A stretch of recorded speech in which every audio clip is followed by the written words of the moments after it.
ಇರುತ್ತೆ, ಇಲ್ಲಿ ಬಂದ್ರೆ ಮಲ್ನಾಡು ನೋಡ್ದಂಗೆ ಆಗುತ್ತೆ. ಇಂತಹ ಒಂದು ಸಮೃದ್ಧವಾದ ಕೃಷಿ ಭೂಮಿಯನ್ನು ಬಂಜರು ಭೂಮಿ ಅಂತೇಳಿ ಇವತ್ತಿನ ದುರ್ಯೋಧನ ಮನಸ್ಥಿತಿಯ ಡಿ.ಕೆ. ಶಿವಕುಮಾರ್ ರಾಜ್ಯದ ಮುಖ್ಯಮಂತ್ರಿ ಇದನ್ನು ಇವರು ಭೂಸ್ವಾಧೀನ ಮಾಡಿಕೊಂಡು ದೊಡ್ಡ ಇನ್ನು 34 ಭಾಗಗಳಷ್ಟು ದೊಡ್ಡ ವಿಸ್ತೀರ್ಣದ ಜಾಗವನ್ನು ಭೂಸ್ವಾಧೀನ ಮಾಡಿಕೊಂಡು ಲೇಔಟ್ ಮಾಡ್ತೀವಿ ಅಂತ ಹೋಗ್ತಿರುವಂಥದ್ದು ಅದು ಜನ ವಿರೋಧಿ ಆದದ್ದು, ರೈತ ವಿರೋಧಿ ಆದದ್ದು, ಪ್ರಕೃತಿ ವಿರೋಧಿ ಆದದ್ದು. ಈಗ ಬೆಂಗಳೂರಿನ 50 ಕಿಲೋಮೀಟರ್ ಪಾಸನೆಯಲ್ಲಿ 50,000 ಲಕ್ಷ ಎಕರೆಗಳಿಗಿಂತ ಜಾಸ್ತಿ ಭೂಮಿಯಲ್ಲಿ ಲೇಔಟ್ಗಳು ಮಾಡಿದ್ದಾರೆ. ಮತ್ತೆ ಖಾಸಗಿಯವರು ಮಾಡಿದ್ದಾರೆ. ಅವರು ಕಡಿಮೆ ದುಡ್ಡಿನಲ್ಲಿ ಜನರಿಗೆ ಸೈಟ್ ಕೊಡುವಂಥ ಕೆಲಸವನ್ನು ಅವರು ಮಾಡ್ತಾ ಇದ್ದಾರೆ. ಆದರೆ ಸರ್ಕಾರದ ಎಲ್ಲ ಯೋಜನೆಗಳು ಭ್ರಷ್ಟಾಚಾರದಿಂದ ತುಂಬಿವೆ. ಇವತ್ತು ನಮ್ಮದೇ ಊರಿನಲ್ಲಿ ಆನೇಕಲ್ ತಾಲೂಕಿನ ಸೂರ್ಯ ಸಿಟಿಯಲ್ಲಿ ಆಗಿರುವಂಥ ಸಾವಿರಾರು ಸೈಟ್ಗಳು ಇವತ್ತಿಗೂ ಅಲ್ಲಿ ಕಳೆದ 20-25 ವರ್ಷದಿಂದ ಆಗಿದ್ರು ಬಹುತೇಕವಾಗಿ ಖಾಲಿ ಬಿದ್ದಿವೆ. ಅಂಥದ್ರಲ್ಲಿ ಇವರು ಅದರ 4ರಷ್ಟು ದೊಡ್ಡದಾದ ಜಾಗದಲ್ಲಿ ಸೈಟ್ ಮಾಡ್ತೀವಿ ಅಂತ ಹೋಗುವಂಥದ್ದು ಇದು ಕೇವಲ ಹಣದಾಹ ಇರುವಂತಹದ್ದು ಮತ್ತು ಇಲ್ಲಿರುವಂಥ ರೈತರನ್ನ ಒಕ್ಕಲೆಬ್ಬಿಸಿ ನಾಶ ಮಾಡುವಂಥದ್ದು. ಡಿ.ಕೆ. ಶಿವಕುಮಾರ್ ಅವರು ಒಬ್ಬ ಶಾಸಕರಾಗಿದ್ರೇನೋ ಮಂತ್ರಿ ಆಗಿದ್ರೇನೋ ನಾವು ಕೇಳೋದು ಬೇಕಾಗಿರಲಿಲ್ಲ. ಇವತ್ತು ಅವರು ಮುಖ್ಯಮಂತ್ರಿ ಹೆಚ್ಚಿನ ಜವಾಬ್ದಾರಿಯಿಂದ, ಹೆಚ್ಚಿನ ಘನತೆಯಿಂದ, ಹೆಚ್ಚು ಜನಪರವಾಗಿ ಯೋಚನೆ ಮಾಡಬೇಕು. ಅದು ಅವರ ಜವಾಬ್ದಾರಿ. ಅವರು ಕೇವಲ ಕಾಂಗ್ರೆಸ್ ಪಕ್ಷದ ಅಥವಾ ಯಾವುದೋ ಪುಡಾರಿಗಳ ಮುಖ್ಯಮಂತ್ರಿ ಅಲ್ಲ, ಇಡೀ ರಾಜ್ಯದ 7.5 ಕೋಟಿ ಕನ್ನಡಿಗರ ಮುಖ್ಯಮಂತ್ರಿ ಆಗಿರುವಂಥ ಡಿ.ಕೆ. ಶಿವಕುಮಾರ್ ಅವರು ಇವತ್ತು ಜವಾಬ್ದಾರಿನ ನಿರ್ವಹಿಸಬೇಕು. ಇದೇ ಸಂದರ್ಭದಲ್ಲಿ ಇದು ಕೇವಲ ಯಾರು ಕಾಂಗ್ರೆಸ್ ವಿರುದ್ಧವಾಗಿರುವಂಥವ್ರು, ಡಿ.ಕೆ. ಶಿವಕುಮಾರ್ ವಿರುದ್ಧವಾಗಿರುವಂಥವ್ರು ಮಾಡ್ತಿರುವಂಥ ಹೋರಾಟ ಅಲ್ಲ. ಹಲವಾರು ರೈತ ಸಂಘಟನೆಗಳು ಬಂದಿದೆ, ಬೇರೆ ವಿರೋಧ ಸಂಘಟನೆಗಳು ಬಂದಿದ್ದಾರೆ, ಬೇರೆ ಪಕ್ಷದವರು. ನಾವು ಬಂದು ಹೋದ್ಮೇಲೆ ಒಂದು ಸ್ವಲ್ಪ ಬಿಜೆಪಿಯವರು ಬಂದಿದ್ದಾರೆ, JDS ಅವರು ಮೊದಲಿಂದ ಈ ಭಾಗದಲ್ಲಿ ಹೋರಾಟ ಮಾಡ್ತಾ ಇದ್ರು. ಇವತ್ತು ಮೈಸೂರಿನಿಂದ, ಹಾಸನದಿಂದ, ಚಾಮರಾಜನಗರದಿಂದ ರೈತ ಹೋರಾಟಗಾರರು ಬಂದಿದ್ದಾರೆ.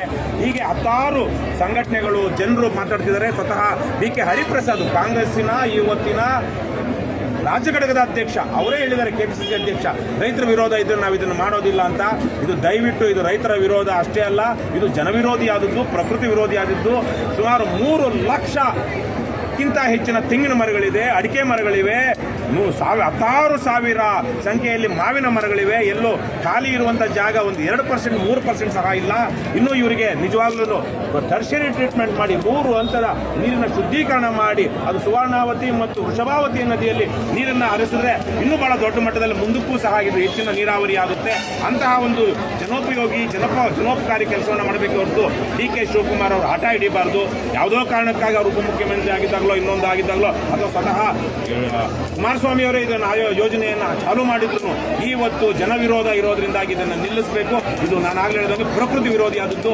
ಇದೇ ಸಂದರ್ಭದಲ್ಲಿ ನಾಳೆ ಇಲ್ಲಿ ಕುಮಾರಸ್ವಾಮಿ ಅವರು ಬರ್ತಾ ಇದ್ದಾರೆ, ಬರಲಿ. ನನ್ನ ಪ್ರಕಾರ ಕುಮಾರಸ್ವಾಮಿ ಅವರು ಇನ್ನೊಂದು ಮಾಡಬೇಕಾಗಿದೆ, ನೇರವಾಗಿ ಅವರು ವಿಧಾನಸೌಧಕ್ಕೆ ಹೋಗಬೇಕಾಗುತ್ತೆ. 4 ಜನ ಕರ್ಕೊಂಡು ಹೋಗಿ ನಾನು ಡಿ.ಕೆ. ಶಿವಕುಮಾರ್ ಅವ್ರಿಗೆ ಏನು ಹೇಳ್ತೀನಿ ಅನ್ನೋದನ್ನ ಹೇಳಿ ಅವರು ವಿಧಾನಸೌಧಕ್ಕೆ ನಾಳೆ ಇಲ್ಲಿ ಬಂದಾಗ ಅಕಸ್ಮಾತ್ ಇಲ್ಲಿ ಡಿ.ಕೆ. ಶಿವಕುಮಾರ್ ಬರಲಿಲ್ಲ ಅಂದರೆ ಅವ್ರನ್ನ ಅಲ್ಲಿ ಕರೆದಿದ್ರು, ಇವ್ರನ್ನ ಅಲ್ಲಿ ಕರೆದಿದ್ರು, ಅವ್ರನ್ನ ಇಲ್ಲಿ ಕರೀತಿದ್ದಾರೆ. ಅದ್ರ ಬದಲಿಗೆ ನಾಳೆ ಇಲ್ಲಿ ಸಭೆ ಆದಮೇಲೆ ಸ್ವತಃ ಕುಮಾರಸ್ವಾಮಿ ಅವರು ವಿಧಾನಸೌಧಕ್ಕೆ ಹೋಗಿ ಕೈ ಮುಗಿದು, ನೋಡಪ್ಪ ಡಿ.ಕೆ. ಶಿವಕುಮಾರ್, ನಾನು ನೀನು ಒಂದು ಸಂದರ್ಭದಲ್ಲಿ ಜೋಡಿಸಿದ ಥರ ಇದ್ವಿ, ನಾನು ಹೋಗಿ ನೋಡಿ ಬಂದಿದ್ದೀನಿ, ನೀನು ಹೋಗಿ ನೋಡಿ ಬಂದಿದ್ದೀವಿ. ಅಲ್ಲಿ ಬಂಜರು ಭೂಮಿ ಇಲ್ಲ, ಸಮೃದ್ಧವಾದ ಕೃಷಿ ಭೂಮಿ ಇದೆ, ರೈತರು ಬದುಕ್ತಾ ಇದ್ದಾರೆ.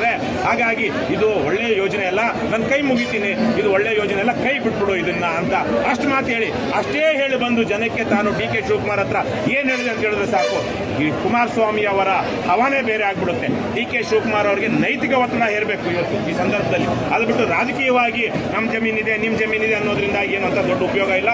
ಹಾಗಾಗಿ ನಾನು ಕುಮಾರಸ್ವಾಮಿ ಅವರು ಹೋಗ್ಬೇಕು, ಒಬ್ಬ ಜವಾಬ್ದಾರಿಯುತ ವಿರೋಧ ಪಕ್ಷದ ನಾಯಕರಾಗಿ ಹೋಗಿ ಬರಲಿ, ಏನು ಅವಮಾನ ಏನೂ ಇಲ್ಲ. ಡಿ.ಕೆ. ಶಿವಕುಮಾರ್ ಹತ್ರ ಹೋಗಿ ಏನೂ ಇಲ್ಲ, ಅದೇ ಸೆಂಟೆನ್ಸ್ ಕೈ ಮುಗಿದು ನೀನು ಹೇಳ್ತಿರೋದ್ರಲ್ಲಿ ಸುಳ್ಳಿದೆ, ಬಂಜರು ಭೂಮಿ ಅಲ್ಲ, ಅಲ್ಲಿ ಯಾರೋ ರೈತರು ಕೊಡಬೇಕು ಅಂತಿಲ್ಲ, ಅಕಸ್ಮಾತ್ ಕೊಡಬೇಕು ಅಂತಿಲ್ಲ ಸಣ್ಣ ಪುಟ್ಟದಾಗ 200-300 ಎಕರೆನಲ್ಲೋ 4-5 ಕಡೆ ಬೇಕಾದ್ರೆ ಮಾಡಿ ಲಿಕ್ಕದ ರೈತರನ್ನ ಬಲವಂತವಾಗಿ ಕದಿಬೇಡಿ, ಅವ್ರ ಹತ್ರ ಭೂ ಕಬಳಿಕೆ ಮಾಡಬೇಡಿ ಅನ್ನುವಂಥ ಮಾತನ್ನ ಕುಮಾರಸ್ವಾಮಿ ಅವರು ಡಿ.ಕೆ. ಶಿವಕುಮಾರ್ಗೆ ಹೇಳಬೇಕು ಅಂತ ನಾನು ಹೇಳ್ಕೊಳ್ತೀನಿ.